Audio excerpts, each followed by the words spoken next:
Hola, qué gusto dar la bienvenida a quienes nos acompañan a una nueva exploración a fondo. Hoy tenemos sobre la mesa un tema que, para ser honesta, al principio me parecía un reto gigantesco. Sí, es que la cantidad de información es abrumadora. Exacto. Tenemos una montaña de fuentes académicas impresionantes. Estamos hablando de planes de estudio universitarios, como los del grado en Geografía de la Universidad Complutense de Madrid. Y los de la Universidad Nacional Autónoma de México, la UNAM. Así es. Además, revisamos catálogos enteros de tesinas de licenciatura, textos filosóficos bastante densos de autores como Jonathan Murdoch, el exhaustivo Tratado de Geografía Humana y, bueno, varios ensayos clave. Es una pila de documentos que asusta a cualquiera. Digo, si alguien viera esta pila de papeles, probablemente pensaría que vamos a dar una clase magistral sobre densidad de población, o que nos pondremos a recitar las capitales y los ríos del mundo. Y sería un error terrible caer en eso, ¿eh? Es muy común pensar que la geografía contemporánea se limita a memorizar mapas físicos o trazar fronteras estáticas. O hacer listas interminables de cordilleras montañosas. Exacto. Esa es una visión que se quedó en los libros de texto del siglo pasado. Hoy en día, la geografía humana nos propone un lente completamente distinto. Nos invita a entender el espacio como una dimensión viva. Una dimensión moldeada por nosotros mismos, ¿no? Totalmente. Moldada por la cultura, por el miedo, por nuestras relaciones personales más íntimas y por la identidad de quienes habitan ese espacio. O sea, no somos simples figuras de cartón moviéndonos sobre un escenario de roca inerte. Para nada. Somos constructores hiperactivos del espacio. Y justo por eso, en lugar de leer todos estos textos académicos como si fueran un diccionario aburrido, vamos a utilizar esta poderosa lupa geográfica para desmenuzar las capas espaciales de un mapa mental muy específico. Un escenario abstracto pero profundamente humano. Así es. Pensemos en la siguiente escena. Hay un hombre acostado sobre una banca. Está en un parque oscuro y completamente solo, en medio de la noche. Ajá. Y mientras mira hacia las ramas de los árboles, reflexiona sobre lo inmensamente vacía que quedó su casa ahora que su compañero de cuarto, su roomie, se acaba de mudar. Esa es nuestra misión de hoy. Aplicar toda esta teoría monumental a la experiencia solitaria de un individuo común y corriente. Ok, vamos a desmenuzar esto. Empecemos por la primera capa espacial en la que se encuentra nuestro protagonista, que es el parque oscuro. El espacio físico frente al espacio percibido. Exacto. Si lo pensamos estrictamente desde el espacio físico, un parque es simplemente pasto, un par de árboles, un sendero pavimentado y una banca de metal. Las coordenadas de un GPS. Ajá. Y esas coordenadas son exactamente las mismas a las 3 de la tarde que a las 3 de la mañana. Sin embargo, geográficamente hablando, la experiencia de estar ahí de noche es un mundo aparte. Es un abismo de diferencia. Y para entender por qué ocurre esto, tenemos que recurrir a conceptos extraídos de nuestras fuentes, específicamente las ideas sobre la experiencia cultural del espacio. Hay un pionero en este campo, ¿verdad? Sí, el geógrafo Ji-Fu Tuan. Él introduce una premisa fascinante sobre cómo los seres humanos desarrollamos lazos emocionales muy intensos con nuestro entorno. Lazos que pueden ser positivos o negativos. Justamente. A veces esos lazos son de afecto y pertenencia, lo que en la teoría se conoce como topofilia. Pero en otras ocasiones, las relaciones de rechazo, aversión o un miedo paralizante a un lugar específico. ¿Y a eso se le llama topofobia? Así es, topofobia. Lo fascinante aquí es cómo los catálogos de investigaciones universitarias que revisamos documentan este fenómeno ocurriendo todas las noches en entornos urbanos reales. A ver, pausa. Entiendo perfectamente el miedo a caminar por un parque oscuro porque te pueden asaltar. Digo, es instinto de supervivencia puro y duro. Claro. Pero, ¿qué tiene que ver eso con la geografía? ¿No es simplemente un problema de seguridad pública? Esa es la distinción clave. La seguridad pública es el hecho criminal en sí, pero la geografía del miedo es cómo ese posible hecho altera el espacio mismo. O sea, ¿cómo transforma el lugar? Exacto.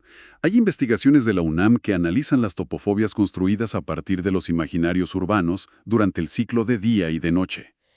Mencionaban estudios muy específicos en las fuentes. Sí, por ejemplo, el trabajo de Ana Yasmín Bustamante Alarcón enfocado en Iztapalapa, o los estudios sobre los espacios de miedo de mujeres jóvenes en Chimalhuacán. Lugares reales y cotidianos. Lo que revelan estos trabajos es que el entorno físico, el concreto, no cambia en lo absoluto.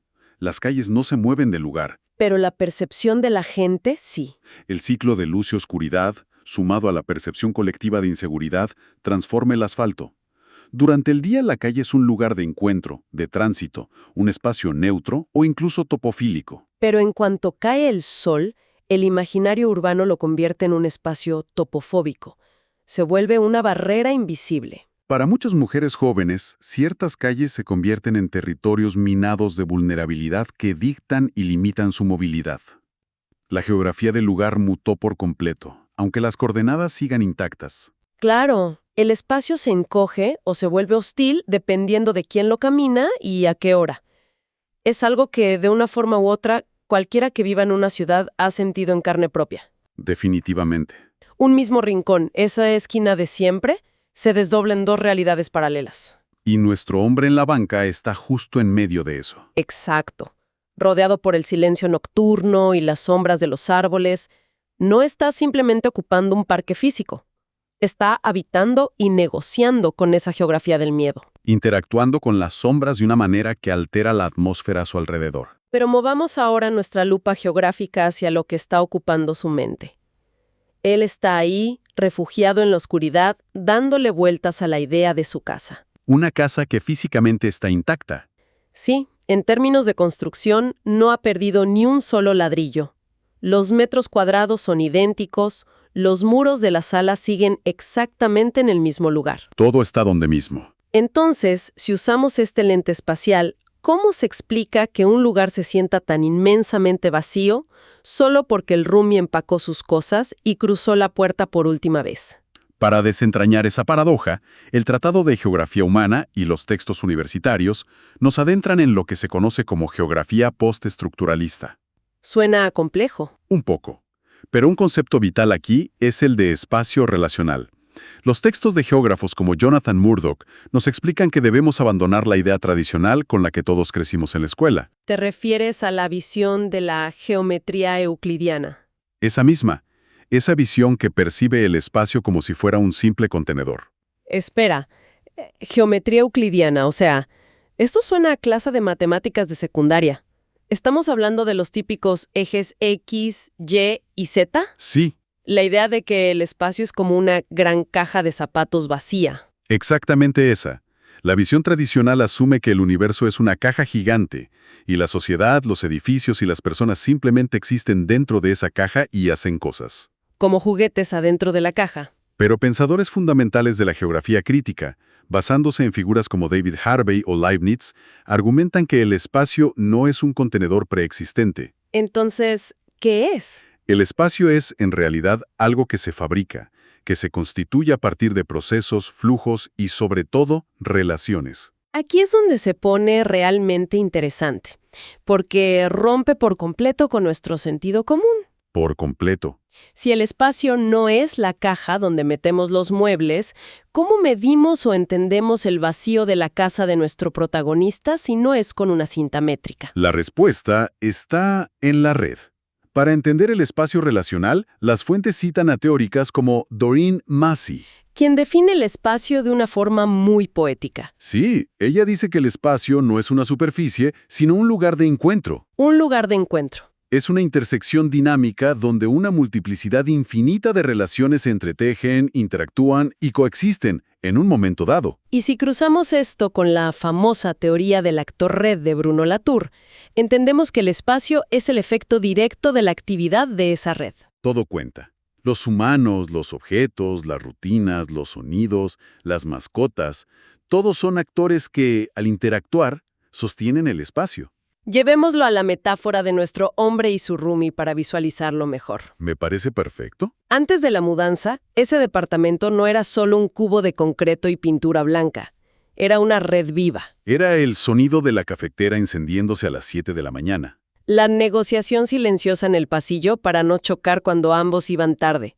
El estante compartido en el refrigerador. La música que se filtraba por debajo de una puerta y la charla casual mientras lavaban los platos. Toda esa coreografía invisible, toda esa red de actores y fricciones, era lo que generaba la verdadera geografía interna de esa vivienda. Esa es la descripción perfecta de una topología relacional. Y lo que ocurre cuando el roomie cruza la puerta con sus maletas es que esa red específica de interacciones colapsa de forma instantánea. El espacio no se vació físicamente de sillas o mesas, pero su tejido relacional se desintegró.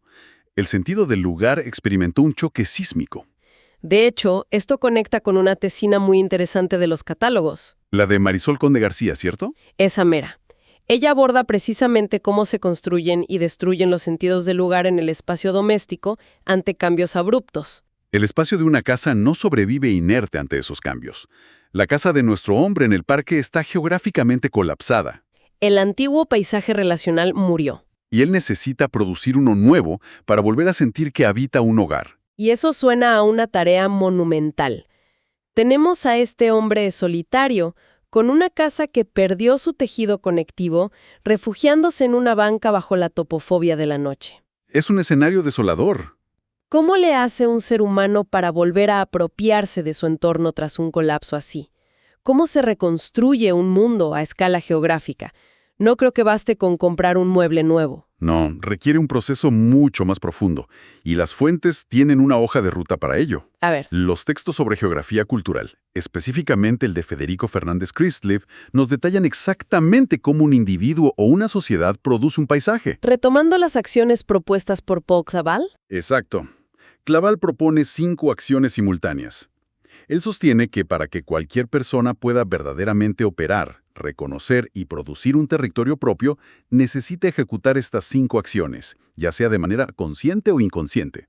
vamos a desglosar esas 5 acciones porque me suenan a un manual de supervivencia emocional y geográfica indispensable para nuestro hombre en la banca. Preparado. La primera acción es reconocerse. Reconocerse. Esto implica descubrir o forjar las raíces que nos ligan a un sitio. Es empezar a tejer una identidad sensorial entre la persona y el espacio. Preguntarse, ¿qué significa este lugar para mí ahora? Quizás el hombre en la banca busca sentirse parte de esa ciudad solitaria. Es muy probable. La segunda acción es orientarse. A lo largo de la historia, esto significaba saber hacia dónde moverse usando un río o la estrella polar para no perderse. Un sistema de coordenadas. Sí. En términos geográficos más amplios y personales, es establecer un nuevo sistema de coordenadas emocionales. Es saber dónde estás parado con respecto a tu nueva realidad.